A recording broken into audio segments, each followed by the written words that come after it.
Hello friends, मेरा नाम है आकाश। हमारा आज का टॉपिक है कंट्रोल एंड कोऑर्डिनेशन।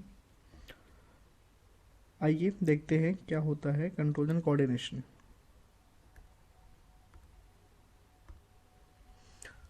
सो हम लोग की डेली लाइफ में हम लोग बहुत सी चीज़ें करते हैं जो कुछ हम लोग के कंट्रोल्स में होती हैं और कुछ हम लोग के कंट्रोल्स में नहीं होती हैं।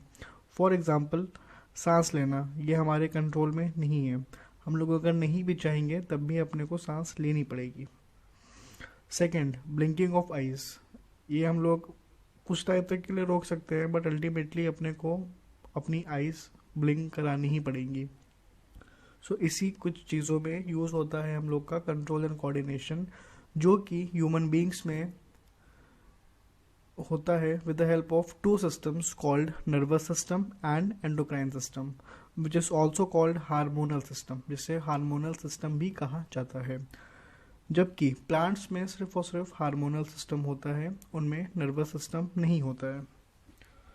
तो कंट्रोल एंड कोऑर्डिनेशन डिवाइड होता है बेसिकली दो पार्ट्स में, एक है नर्वस सिस्टम और दूसरा है एंडोक्राइन सिस्टम। फर्दर हम लोग का ह्यूमन नर्वस सिस्टम बेसिकली दो पार्ट्स में डिवाइड होता है, और अगर पेरिफेरल नर्वस सिस्टम को भी डिवाइड करना चाहें तो वो एक और पार्ट में हो जाता है ऑटोनोमस नर्वस सिस्टम पे। तो आइए पहले समझते हैं central nervous system. Central nervous system को हम लोग सीएनएस भी बोल सकते हैं, जिसमें दो मेजर कंपोनेंट होते हैं हम लोग के नर्वस सिस्टम के, जिसमें से पहला है ब्रेन और दूसरा है स्पाइनल कॉर्ड। फिर पेरिफेरल नर्वस सिस्टम, हम लोगों ने पेरिफेरी पिछली क्लासेस की बायोलॉजी में पढ़ा होगा। सेल के एकदम आउटर पार्ट में जो चीज़ें होती हैं उसको हम लोग पेरिफेरी में बोलते हैं। तो लाइक सिंपल वर्ड्स में पेरिफेरी, आउटर सरफेसेस में जो भी चीज़ें होती हैं, आउटर पार्ट्स में जो चीज़ें होती हैं उसको हम लोग पेरिफेरी बोल सकते हैं। जो सेंटर में है उसको बोल दिया गया सेंट्रल नर्वस सिस्टम, जो पेरिफेरीज में है उसको बोला गया पेरिफेरल नर्वस सिस्टम। तो इसमें बेसिकली हम लोग की नर्व्स आती हैं, जिसमें से फर्स्ट है ब्रेन नर्व्स, सेकंड है spinal cord nerves. Brain nerves होती हैं 12 पेयर्स में, वाइल स्पाइनल कॉर्ड नर्व्स होती हैं 31 पेयर्स में।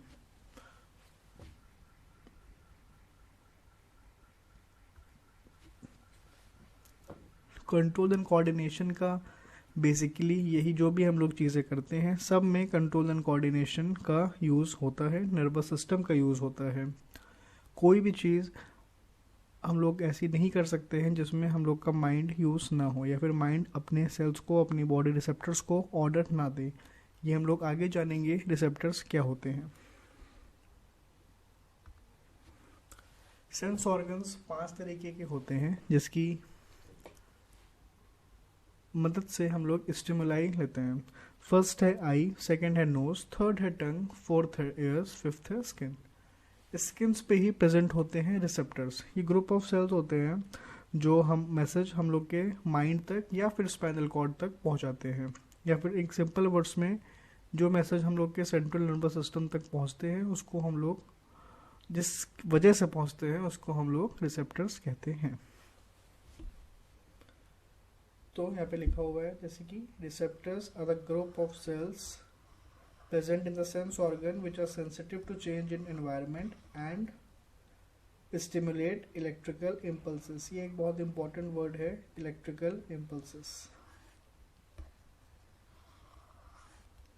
इलेक्ट्रिकल इम्पल्सेस के फॉर्म में ही हम लोग की बॉडी में मैसेज जाते हैं और आते हैं।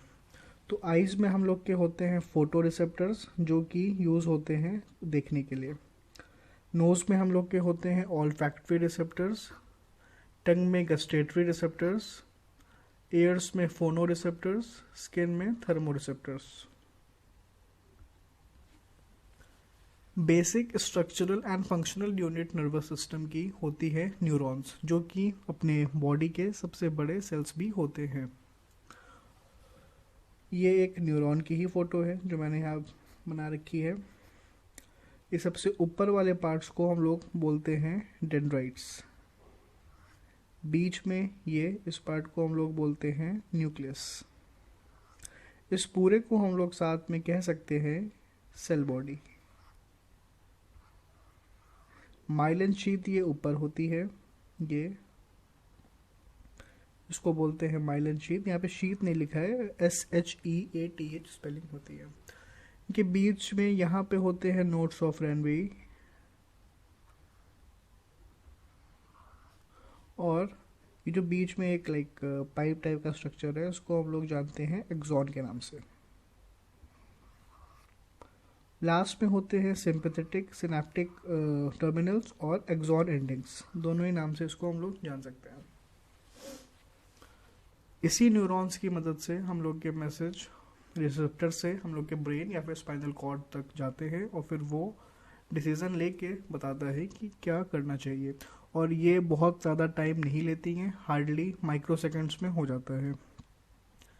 एक इंटरेस्टिंग फैक्ट है, ऐसा माना जाता है कुछ साइंटिस्ट के द्वारा कि डायनासोर के एक्सटेंशन के पीछे यहाँ पे जो एक चीज़ लिखी है माइलिन शीथ, यही रिस्पॉन्सिबल था, क्योंकि डायनासोर्स में माइलिन शीथ नहीं थी, तो उनके बॉडी में ये मैसेज बहुत जल्दी ट्रांसफ़र नहीं होते थे।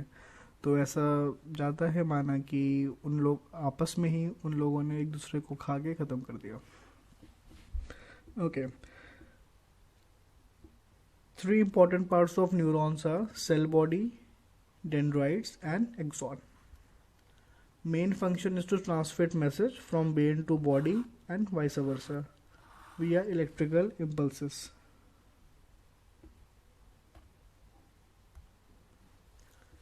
न्यूरॉन्स एक ऐसे सेल हैं हम लोग की बॉडी में जो डिवाइड नहीं करते हैं। जब किसी बच्चे का जन्म होता है तब वो उसकी बॉडी में अप्रॉक्स 100 बिलियन न्यूरॉन्स होते हैं, बट जैसे जैसे वो बड़ा होता है इन न्यूरॉन्स की काउंटिंग या फिर गिनती कम होती चली जाती है, ये बढ़ते नहीं हैं। तो ये खाली एक मिथ है कि जब इंसान बड़ा होता है तो उसका दिमाग बढ़ता है, उसका दिमाग नहीं बढ़ता है, सिर्फ और सिर्फ उसका एक्सपीरियंस बढ़ता है। Functions of the parts of neuron, first है डेंड्राइट्स। इसका काम होता है ये मैसेजेस को रिसीव करता है विया रिसेप्टर्स। रिसेप्टर्स के सबसे क्लोज यही वाला पार्ट होता है अपने न्यूरॉन का। फिर सेल बॉडी, ये उस सेल को फंक्शनल लगता है। न्यूक्लियस कंट्रोल करता है पूरे न्यूरॉन को। माइलिन शीथ बढ़ाती है स्पीड, जैसे कि मैंने बताया कि डायनासोर्स में ये नहीं थी।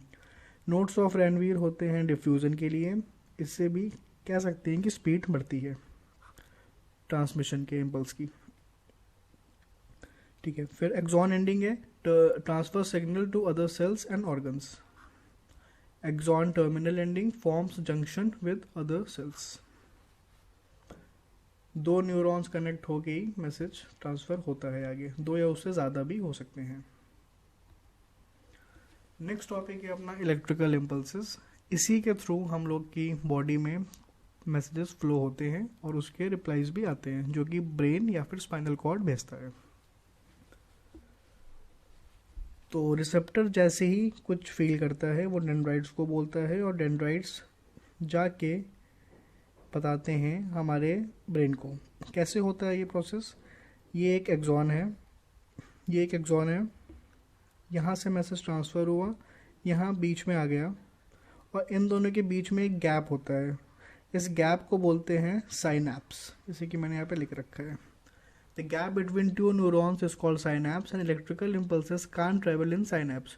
तो जब इसमें ट्रैवल ही नहीं हो सकती है तो ट्रैवल होती कैसे है? तो जैसे ही कोई रिसेप्टर कोई मैसेज को लाइक फील करता है तो उसके बीच में वहाँ पर एक केमिकल रिलीज होता है which is known as neurotransmitters.